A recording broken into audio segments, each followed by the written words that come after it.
नमस्कार दोस्तों, आप सभी को विश्व ट्रेड लाइव में स्वागत है। कल वीडियो में आपके साथ कहा था कि रेंज बाउंड टाइप का सिचुएशन आज के दिन देखने वाले हैं, तो वही हुआ। हालांकि जो मूवमेंट था उसमें उतना ज्यादा ट्रिकी नॉइज नहीं था, इसीलिए आज एक पैटर्न हिसाब से एक ट्रेडिंग सेटअप निकाला और बहुत बढ़िया मूवमेंट स्कैल्पिंग के हिसाब से मिला हम लोगों को। बैक टू बैक यहाँ से बाउंस भी देखने को लिए मिला और आपके साथ लाइव में भी शेयर किए कि इस जोन को टारगेट करने के लिए बाजार जा रहे हैं, जो कि है 25,125 इसके आसपास। तो इसको अगर सक्सेसफुली होल्ड कर लेता है तो नेक्स्ट मूव ऊपर की तरफ होगा, जो कि है 25,180 से लेकर 220 इसके बीच में। अगर नहीं सक्सेसफुल हो सकता है तो यहाँ से वापस नीचे की तरफ आने का प्रयास कीजिएगा। और पैटर्न के हिसाब से अगर देखें तो इस जोन को तो टारगेट किया ही किया, और लाइव में आपके साथ शेयर किया कर रहे थे कि यहाँ पे बैंक निफ्टी में पैटर्न के हिसाब से जो जोन तय हुआ है उससे 10-15 पॉइंट ऊपर से ही बाजार घूम गया। 13 पॉइंट, एक्चुअली 13 पॉइंट ऊपर से ही ऊपर ऊपर की तरफ घूम गया। तो इसके वजह से क्या होगा कि इस रेंज को अगर टच करना है तो एक बार रिटेस्ट करना जरूरी है। रिटेस्ट अगर हो जाता है उस टाइम इस स्विंग को ब्रेक नहीं करते हैं तो तब जाके इस टारगेट को मिलेगा, और उसके बाद जब तक मोमेंटम है तब तक ट्रेड होल्ड हो सकता है और आपका 57,280 300 से लेके 320 यहाँ पे इसके बीच में एक टारगेट बन सकता है।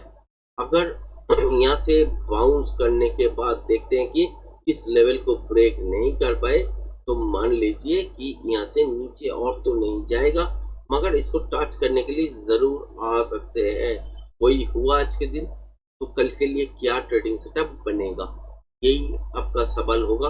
तो कल के लिए अगर गैप डाउन के साथ बाजार खोलते हैं या फ्लैट खोल के नीचे की तरफ आते हैं तो इस रेंज को याद रखिएगा, जो कि है आपका 25,040 से लेके 30 इसके बीच में।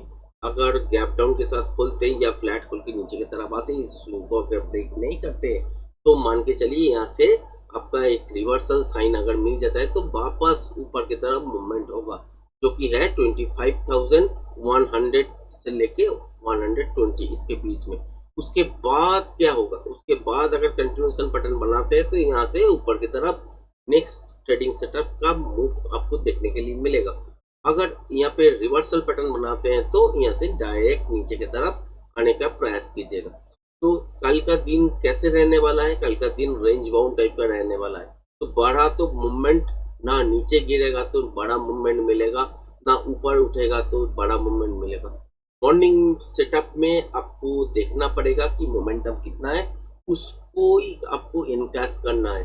मॉर्निंग का जो सेटअप बनेगा उसके हिसाब से अगर देखें जो मोमेंटम है तो उसमें ट्रेड करके निकल जाइए। उसके बाद नॉइज होने का चांसेस बनेगा कल के दिन। अगर नॉइज बन जाते हैं तो मान के चलिए कि कल के दिन सेकेंड हाफ में ट्रेडिंग सेटअप नहीं मिलेगा। एक तो रेंज बाउंड अगर नॉइज भी आ जाता है तो उसमें ऑप्शन बायर का स्कोप नहीं मिलेगा। तो पिन पॉइंट स्कैल्पिंग जिसको आता है वो एक बार दो बार ट्राई कर सकते हैं, बहुत ही छोटा क्वांटिटी के साथ, मगर वो नुकसान होने का चांसेस भी उतना ही रहेगा, 50-50 चांसेस रहेगा। क्योंकि कभी भी अगर थोड़ा सा भी मिसकैलकुलेशन हो गया या देर हो गया तो मान के चलिए प्रॉफिट तो नहीं मिलने वाला, तो कॉस्ट टू कॉस्ट के आसपास ही मिलने वाला है, या 1-2 पॉइंट 3 पॉइंट का ही प्रॉफिट आपको देखने को मिलेगा। उसके बाद भी थोड़ा सा और अगर लेट हो जाते हैं या मिसकैलकुलेशन होता है तो वापस नीचे की तरफ इतना गिरेगा या प्रीमियम इतना मेल्ट हो जाएगा तो आपका वो जो वहाँ पे जो सिचुएशन बनेगा तो जिस प्राइस में आप खरीदे हैं उससे बहुत नीचे आपका मिलने लगेगा। तो इसी वजह से आपको देखना चाहिए कि कैसे बाजार चल रहा है। जब ट्रेडिंग सेटअप आ रहा है ऑप्शन प्राइस में आपका क्या का इफेक्ट कितना है, वो अगर कम है तो ट्रेड कर सकते हैं ऑप्शन बाइंग, अगर वो ज्यादा है तो ऑप्शन बाइंग नहीं कर सकते। तो कल के लिए अगर गैप डाउन के साथ देखें कि इस रेंज को अगर ब्रेक कर देते हैं नीचे की तरफ 25,000 से लेके 24,990 980 तक देख सकते हैं आप मोमेंटम के साथ। उसके बाद देखना पड़ेगा पैटर्न क्या बन रहा है। अगर कंटिन्यूएशन पैटर्न बन रहा है तो फिर नीचे यहाँ से भी जाएगा और उस टाइम बड़ा मूवमेंट देखने के लिए मिल सकता है। मगर कल के लिए अगर देखें कि रेंज बाउंड टाइप का सिचुएशन होगा तो इतना मूव तो नहीं आएगा दोस्तों। इसको ब्रेक करके कुछ देर नीचे की तरफ सस्टेन हो सकता है। जैसे कि आपको अगर 25,000 ब्रेक करने के लिए देखे तो उस केस में 950, 940, 920 तक मोमेंटम आने का स्कोप बनेगा। मतलब कि आपको अगर देखें कि यहाँ से अगर नीचे की तरफ आते हैं और इस जोन को ब्रेक करते हैं या गैप डाउन में ही खोलते हैं तो बाउंस छोटा मोटा कर सकते हैं। उसके बाद फिर से दोबारा अगर तोड़ते हैं तो यहाँ पे इस जोन तक टारगेट बनेगा पहला। तो इसके नीचे जब तक मोमेंटम है तब तक होल्ड कर सकते हैं। उसके बाद देखना पड़ेगा पैटर्न अगर देख रहे हैं कि यहाँ पे कंटिन्यूएशन पैटर्न बन रहा है तो यहाँ से नीचे का मूव के लिए बन रहा है तो वो सच है। मगर रेंज बाउंड जैसे ही बाजार हो जाएगा उसके बाद क्या होगा कि यहाँ पे जिगजैग नॉइस चला आएगा और एक ही रेंज के अंदर कभी छोटा छोटा ऊपर कभी नीचे ऐसा ही होता रहेगा और मूवमेंट बहुत ही ना के बराबर रहेगा। ठीक है, अगर रिवर्सल पैटर्न होता है तो भी स्कोप रहेगा कि both side trading setup activate करने के लिए, जैसे कि एक सेल एक बाई। तो उस दौरान क्या होगा कि इस रेंज को अगर ब्रेक नहीं कर पाए तो वापस आपको 25,000, 50, 60 या इससे ऊपर प्रोजेक्शन लेवल जैसे ही मिलेगा उसके हिसाब से हम लोग आपका पीआर सेट लेवल सेट करेंगे। उसके बाद ट्रेडिंग सेटअप को एक्टिवेट करेंगे। अगर नॉइस नहीं है तो, अगर नॉइस है तो ट्रेडिंग सेटअप एक्टिवेट नहीं होगा। क्लियर है?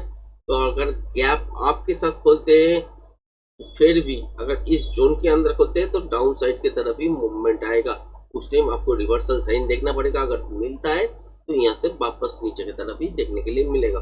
अगर गैप आप इसके ऊपर होता है तो 25,120 इसके ऊपर तो एक डीप जरूर ले सकते हैं, छोटा मोटा डीप लेने के बाद फिर से अगर के ऊपर ही सस्टेन करने लगते हैं तो बढ़िया ट्रेडिंग सेटअप 25,180 से लेके 220 इसके बीच में टारगेट देखने के लिए जरूर मिल जाएगा आपको कभी।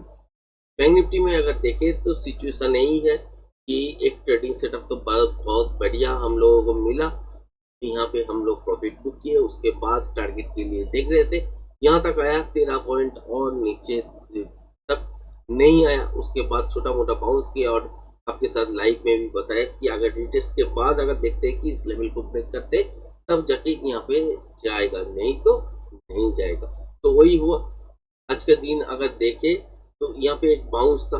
तो कल के लिए अगर देखे कि फ्लैट खोला है, नीचे की तरफ आए है या गैप डाउन के साथ खोला है मगर 56,650 लेवल को नहीं तोड़ा है तो यहाँ से रिवर्स हो जाएगा और इसको पहला टारगेट बनाएगा जो कि है आपका 56,900। इसको ब्रेक करते ही जितना मोमेंटम है तब तक के लिए आप होल्ड कर सकते हो। मोमेंटम जहाँ पे जाके खत्म होगा वहाँ पे एक बार ट्रेड को स्क्वायर अप करना पड़ेगा। उसके बाद देखना पड़ेगा कि इंट्राडे के हिसाब से पैटर्न क्या बन रहा है। अगर कंटिन्यूएशन पैटर्न बन रहा है फिर ऊपर की तरफ मूवमेंट जाएगा। अगर रिवर्सल पैटर्न बना रहा है तो यहाँ से वापस नीचे की तरफ मूवमेंट आएगा और उस टाइम आपको ख्याल रखना यही पड़ेगा कि जब मोमेंटम लॉस हो तब ट्रेड में आप नहीं रहे। ट्रेड में कब रहे? जब तक मोमेंटम है। तो यही बात है। तो कल के दिन यही देखना पड़ेगा और गैप डाउन के साथ खोलते हैं और इस जोन को अगर ब्रेक कर देते हैं तो क्या होगा, तो 56,650 इसको अगर ब्रेक करते हैं तो सपोर्ट, नेक्स्ट सपोर्ट है यहाँ पे जो कि है आपका 56,250 से लेके 280 यहाँ तक एक सपोर्ट जोन है। तो इसको ब्रेक करते ही इसको एक्टिवेट हो जाएगा और यहाँ पे चलने लगेगा। हालांकि कल के दिन यही रेंज होगा ये बता नहीं सकते क्योंकि प्रोजेक्शन लेवल के हिसाब से ही आपको देखना पड़ेगा कि बाजार का मूव क्या है, इंट्राडे फ्रेश प्राइस एक्शन में क्या बन रहा है, उसके हिसाब से प्रोजेक्शन लेवल में कौन सा पैटर्न फिट हो रहा है, उसके हिसाब से ही आपको पीआर सेट लेवल ड्रॉ करना पड़ेगा। उसके बाद ही आपको ट्रेडिंग सेटअप एक्टिवेट करना पड़ेगा। फिर भी यदि अगर उसमें नॉइस नहीं है तब आपको करना है, अगर नॉइस है तो आप उसको छोड़ सकते हैं। तो आज का वीडियो यहीं तक। धन्यवाद।